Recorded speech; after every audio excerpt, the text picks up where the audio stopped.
Hi, I'm ActiveSteve for Get Out There magazine. I've just mountain biked, paddled, and trekked my way through 8 hours of adventure racing here at beautiful Mont Ste.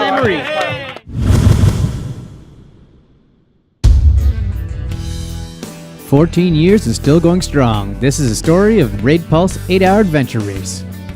As with most races, first thing we had to do was go and get ready. This involved dropping our bikes off at the first checkpoint and getting ready by going to the start line for registration and bag pickup. As well, we got our choice of one of 3 different gifts, either a water bottle, a t-shirt, or a buff. Solo racers also had to hand over their boats so that they could be taken to the water put-in. Then it was time for map distribution and race briefing. This is where you get to see the course for the first time and plot out the optimal route to get you through the day. That was followed by the race briefing to give us some of the highlights. From then, it was getting a scramble to get ready and then head on to the bus for a quick ride to the start line where we would all start on our bikes. This is when the real fun got underway. Although we all started together, it was about an 8 to 10 kilometer road section and was designed to let the group split up, with the faster people getting to the front and the slower towards the back, which would help reduce the congestion as we got to the main ski trails and the harder mountain biking.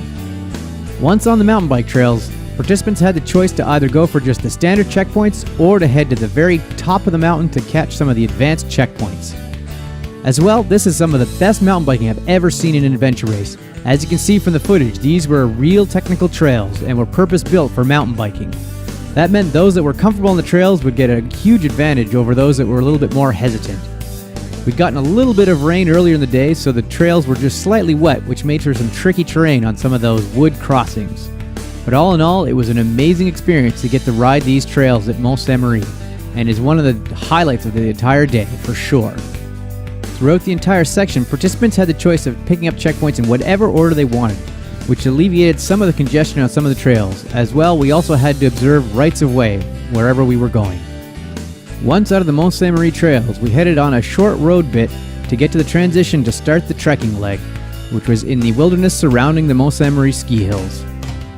Once again, participants had the choice to stick to either the standard checkpoints or to pick up some advanced checkpoints.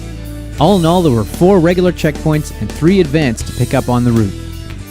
The regular ones were found on main trails that you could navigate quite easily with the map, but the 3 advanced checkpoints required some serious bushwhacking as well as some cliff climbing and navigating through the wilderness.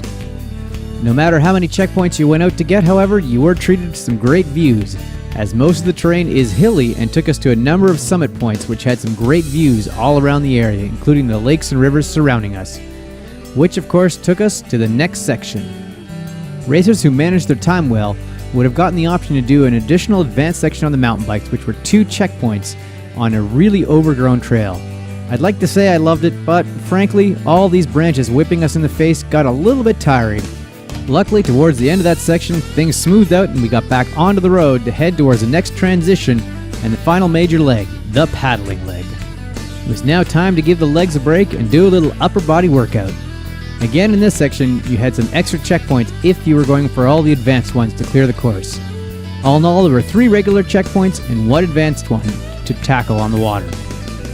The idea behind having advanced checkpoints is to give experienced racers additional challenges out on the course and allow people to all finish around the same time.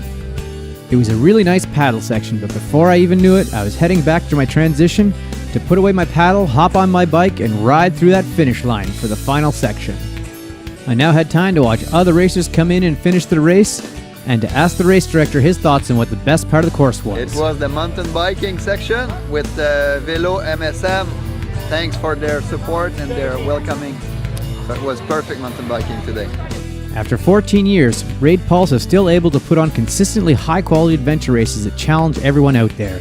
At the completion, there's always a great meal and some great prizes up for grabs for everyone out there. I highly recommend this series to anyone interested. Well, that does it for me from the Raid Pulse Adventure Race. My wife got the medal, I didn't, but we both had a great time out there.